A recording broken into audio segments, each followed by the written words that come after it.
Look, it's the terrible new content that we were originally sold on. I remember hating it back then, but time does put a rosy filter on everything. In fact, I dare say I'm actually quite fond of it now.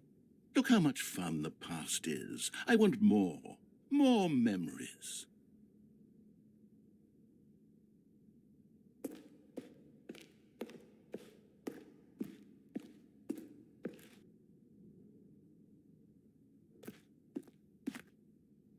Oh, yes, the two doors. Who could have forgotten that? A classic memory, this one.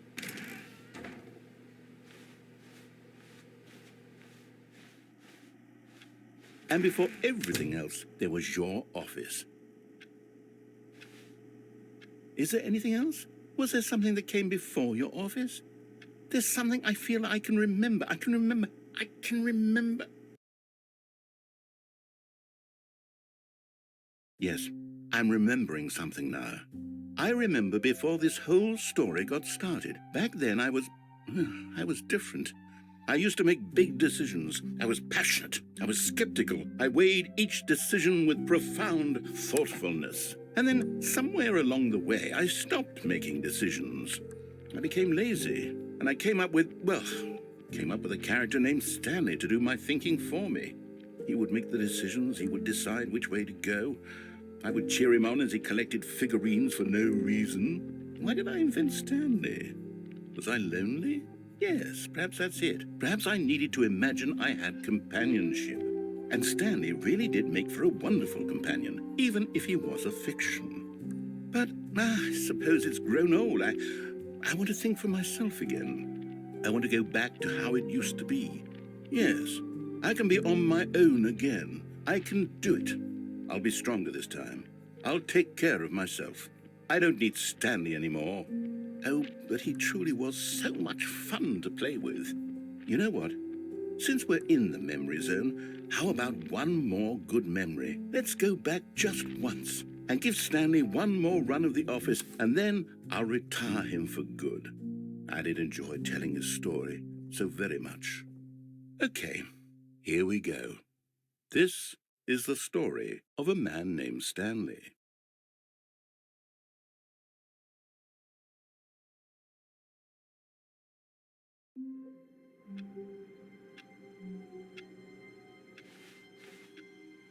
Already this was uncomfortable, and Stanley decided that as soon as he found a new space he felt safe in, that he would never leave it again in his life.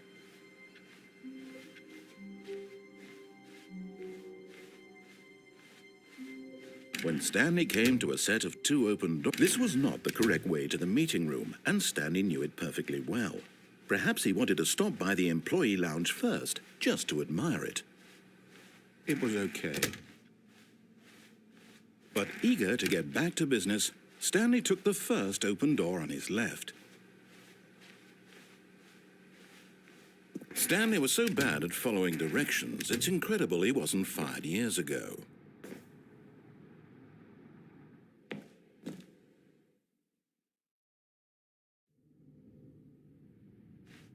Stanley had now gotten himself so far off the beaten path that it seemed the office had begun so far off the beaten path that it seemed the office had begun so far off the beaten path that it seemed the office had begun so far off the beaten path that it seemed the office had begun so far off the beaten path that it seemed the office had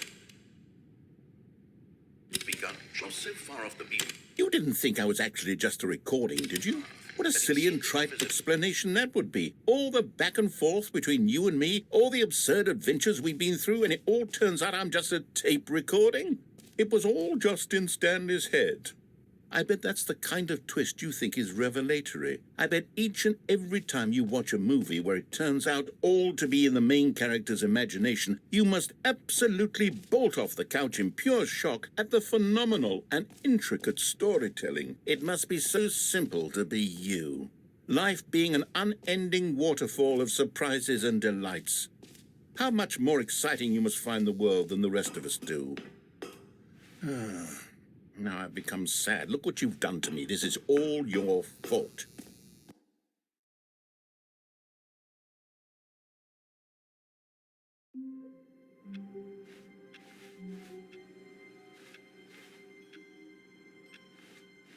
All of his co-workers were gone. What could it mean?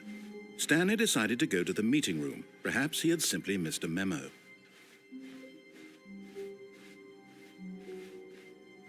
When Stanley came to a set of 2 open doors, he entered the door on his left.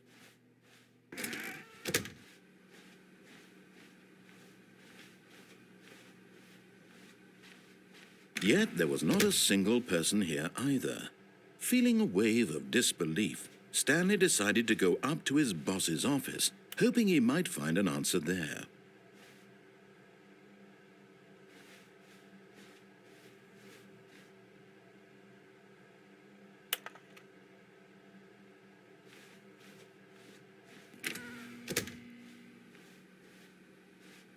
Coming to a staircase, Stanley walked upstairs to his boss's office.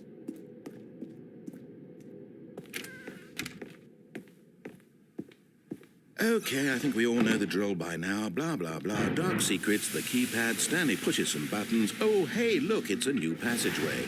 Quelle surprise.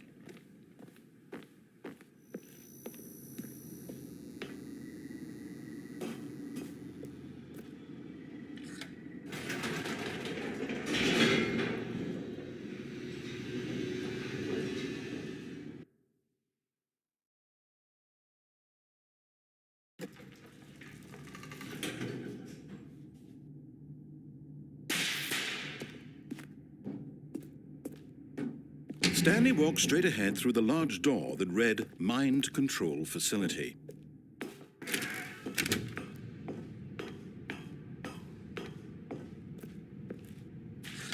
The lights rose on an enormous room packed with television screens. What horrible secret did this place hold? Stanley thought to himself. Did he have the strength to find out?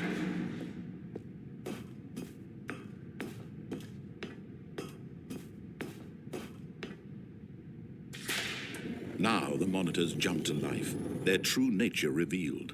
Each bore the number of an employee in the building, Stanley's co-workers. The lives of so many individuals reduced to images on a screen, and Stanley, one of them, eternally monitored in this place where freedom meant nothing.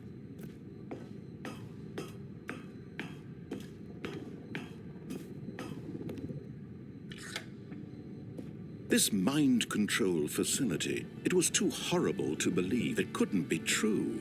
Had Stanley really been under someone's control all this time? Was this the only reason he was happy with his boring job? That his emotions had been manipulated to accept it blindly?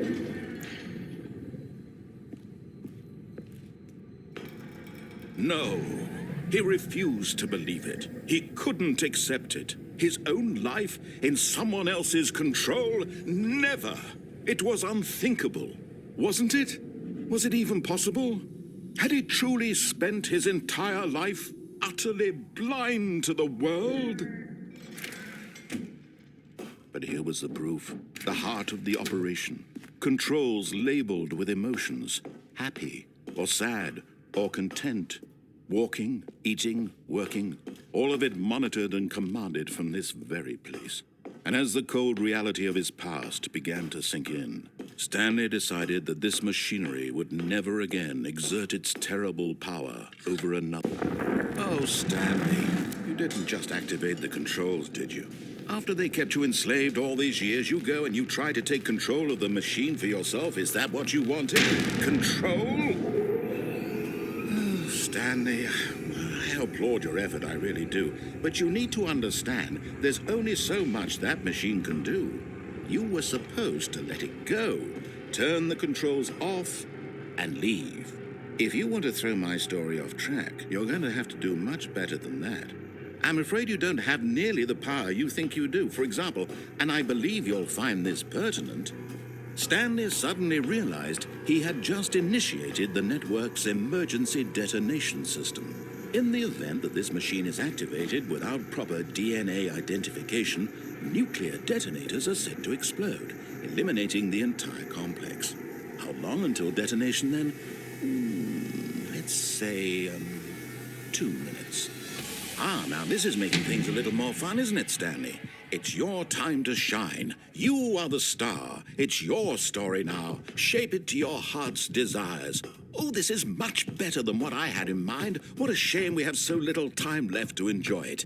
Mere moments until the bomb goes off. But what precious moments each one of them is.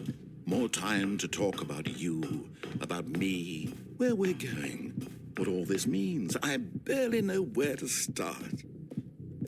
What's that? You'd like to know where your co-workers are? A moment of solace before you're obliterated? All right, I'm in a good mood. You're going to die anyway. I'll tell you exactly what happened to them. I erased them. I turned off the machine. I set you free. Of course, that was merely in this instance of the story. Sometimes when I tell it, I simply let you sit there in your office forever, pushing buttons endlessly and then dying alone. Other times, I let the office sink into the ground, swallowing everyone inside, or I let it burn to a crisp. I have to say this, though. This version of events has been rather amusing. Watching you try to make sense of everything and take back the control wrested away from you, it's quite rich. I almost hate to see it go.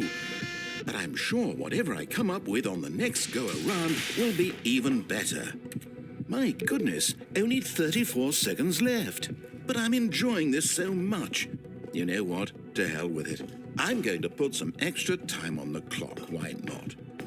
These are precious additional seconds, Stanley. Time doesn't grow on trees. Oh, dear me. What's the matter, Stanley? Is it that you have no idea where you're going or what you're supposed to be doing right now?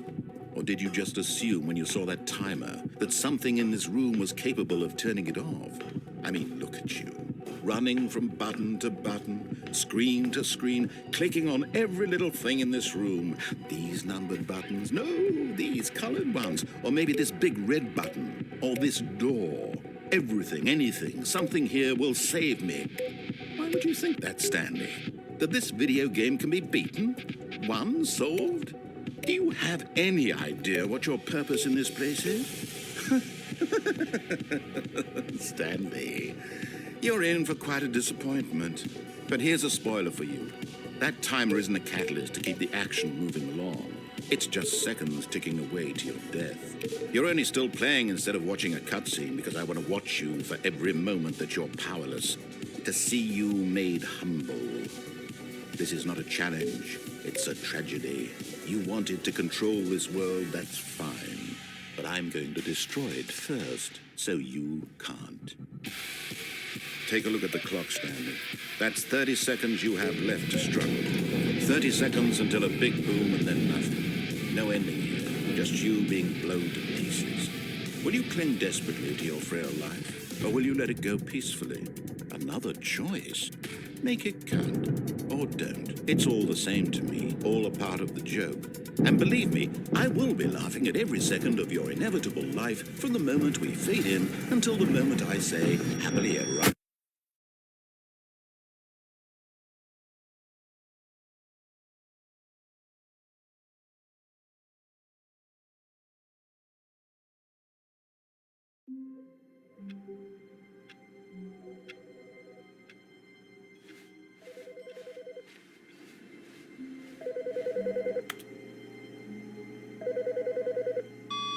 Good morning. Thank you for contacting the Future Happiness Foundation. We are confirming your shipment of 1,327 cardboard boxes to your place of work. Can you verify that this is correct?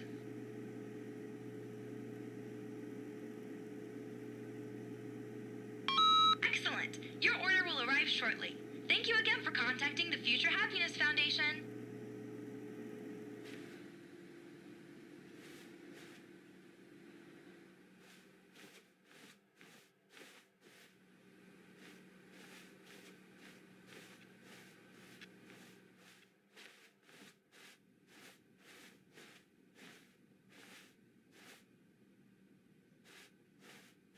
When Stanley came to a set of 2 open doors, he entered the door on his left.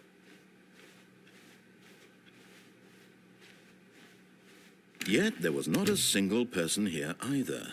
Feeling a wave of disbelief, Stanley decided to go up to his boss's office, hoping he might find an answer there.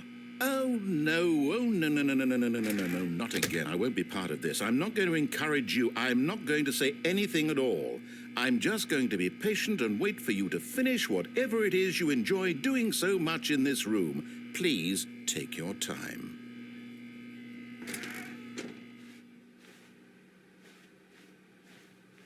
Coming to a staircase, Stanley walked upstairs to his boss's office.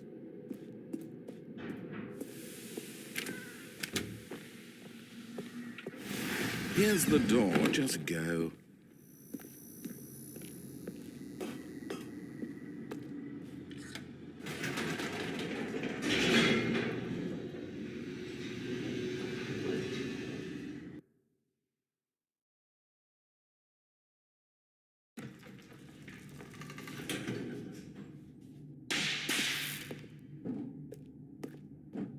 Stanley walked straight ahead through the large door that read Mind Control Facility. Although this passageway had the word escape written on it, the truth was that at the end of this hall, Stanley would meet his violent death. The door behind him was not shut. Stanley still had every opportunity to turn around and get back on track. At this point, Stanley was making a conscious, concerted effort to walk forward and willingly confront his death.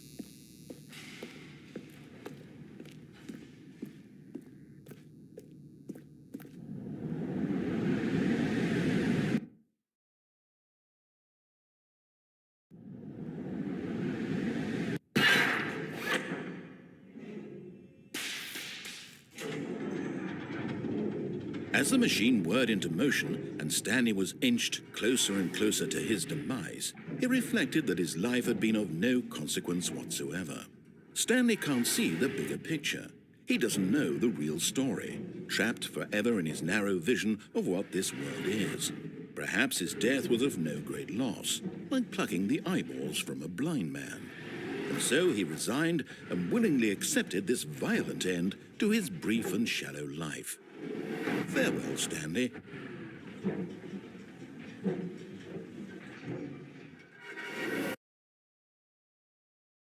"Farewell, Stanley," cried the narrator, as Stanley was led helplessly into the enormous metal jaws.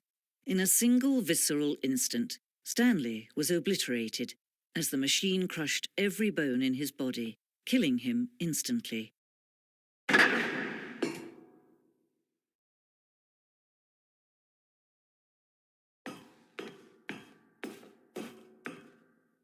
And yet it would be just a few minutes before Stanley would restart the game, back in his office, as alive as ever. What exactly did the narrator think he was going to accomplish? When every path you can walk has been created for you long in advance, death becomes meaningless, making life the same. Do you see now?